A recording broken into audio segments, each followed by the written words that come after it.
Warning, this review contains mentions of generally creepy stuff, but most importantly, references and, sort of showing of attempted sexual assault. So, listener discretion advised if you're at all triggered by that. In episode 8, we follow a group of people in some sort of building that's a makeshift church, all listening to a preacher named David, played by Scott Shepherd, who is, giving, a Bible quote, a speech that ends up being in honor of one of their own men who had recently died. And that's basically it. He talks about the Bible a bit, and he starts talking to some of his people, and they're running low on food, so he and some of his personal men set out to go hunting. And when they do, they find a deer that's already been shot, just lying dead, and are held at gunpoint by Ellie, who was the one who shot the deer, and has Joel's hunting rifle with her, and gets them to lower their guns. It's just David and his top man, to be specific. But they drop their guns and step back, and David's able to convince Ellie to, let them take half of the deer in exchange for medicine for Joel, which the right-hand man heads out to go get the medicine, specifically penicillin. And while that happens, David stays behind and just, stands there while Ellie holds him up and unloads both of the rifles. And after that point, they sort of stop at a small encampment nearby, where David starts chatting with her while waiting on his right-hand man, and reveals, a bit of his backstory, being that he used to be a teacher before the apocalypse started and became a preacher, which Ellie jokes about him choosing the profession over it rhyming.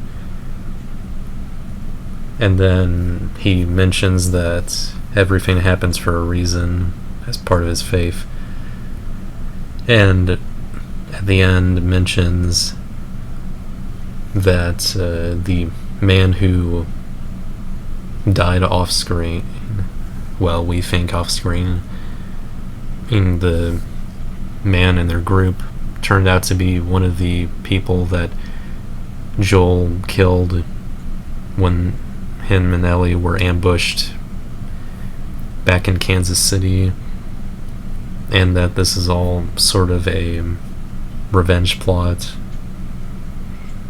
in a sense, and everyone already knows, at least David and his top men. His right-hand man shows up pointing a gun at Ellie, but David tells him to put it down, and after that he passes her the medicine, and she just runs off, and the right-hand man and David leave with the rest of the deer. The whole deer, as Ellie just runs off and gives Joel a shot of penicillin in the wound, which I'm not sure is how you're supposed to give someone penicillin, but oh well. Times are tough. Meanwhile, David brings a deer for the whole group, even though they already have a meat stew going on, which we saw them cooking at the beginning of the scene. But that's that. And sometime later, Ellie gives Joel another shot, but notices that David and his people have come to their location, have closed in on their location, trying to find Joel and get revenge. But Ellie leaves Joel in the basement, closes off the entrance with a shelf, and tries to sort of lead them away on horseback. But this kind of fails, as the right-hand man's able to get a shot in at the horse and knock her down. And David takes Ellie away while telling the other guys to look for Joel.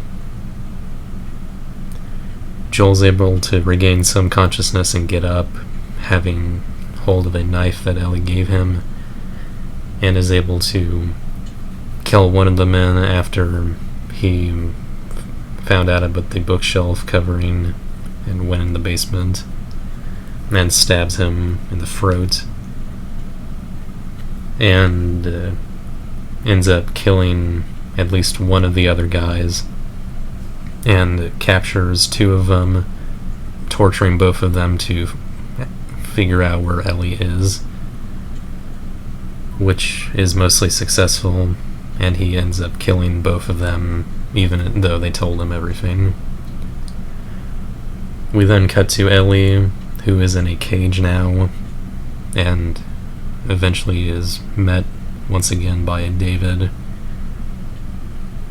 who tells her that in a way she's special because she is naturally violent like him, and that they could sort of be together. But the way he ends up saying it and some of his body language is not too not creepy. It's not creepy, but Ellie's able to get the upper ground, so to speak, when he puts his hand on her hand. She's able to grab at least two of his fingers and break them, and he leaves after saying a pretty mean, not safe for YouTube word. But Ellie doesn't care, yelling for him or yelling at him that she broke his fingers, and that's that. Sometime later, after briefly trying to find a way out, David and his right-hand man pull her out of the cage and attempt to kill her because spoilers, and because I completely forgot to mention it a moment ago, Ellie finds out that David is a cannibal and has been using human meat to give his people nutrition, and only some of his top men know. And David is planning on just chopping her up and all that, but in a last ditch effort, Ellie reveals that she's infected, showing her wound. And while they're kind of suspicious about how long it would have been since that bite, David doesn't want to take any chances, especially after Ellie bit him while getting her out of the cage. He whacks a cleaver into the chopping block near her head, and while arguing with his right-hand man, Ellie grabs the cleaver and chops it directly into the right-hand man's throat and shoulder, both at once, and he is definitely gone for. or done for, jeez. And David ends up chasing her into, I guess, yeah, the kitchen / dining area, where she takes a burning log, throws it at David, but it misses and ends up setting the room ablaze. At least, starts to. And David, starts stalking Ellie and trying to find her, being extra creepy.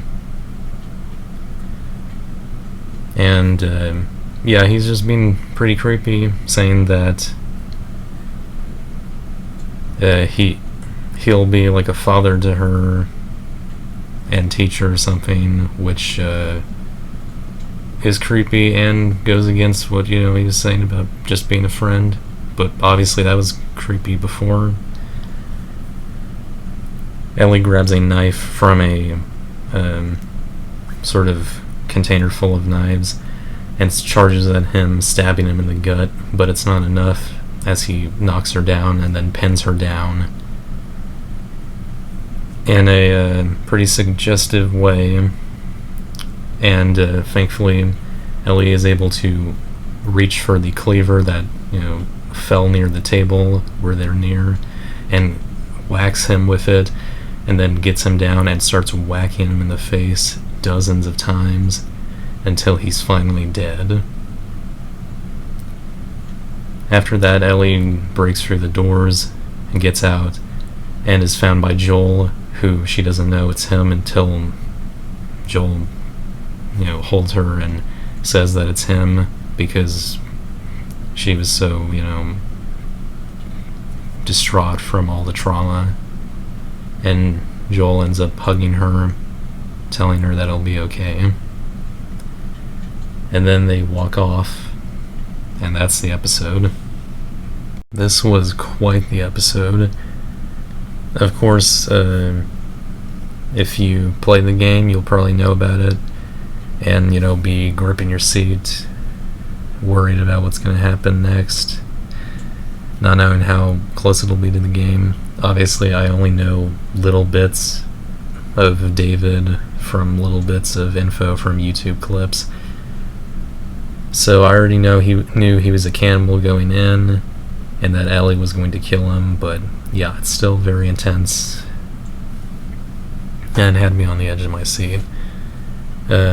Still some great acting. Scott Shepherd is pretty good as David, a very despicable villain who really becomes a full-fledged villain near the second half, though he obviously shows little bits of not being a great guy at first, but it really comes all full circle near the end. But he's evil enough to where you want to see him die, and you're happy to see Ellie get through it and reunite with Joel, even if the experience was clearly traumatic for her. But that's pretty much it, other than saying I'm excited for the next episode, and I wonder how that's going to play into the story, any PTSD with Ellie, or Joel possibly feeling even a tinge of guilt for not being there in time. But oh well, we'll just have to wait and see. I'm gonna give episode 8 a 9 out of 10. Well, that was episode 8. Hope you enjoyed this little review, and I hope you stay tuned for more. Other than that, I hope you guys have a good day, and I will see you all next time. Goodbye.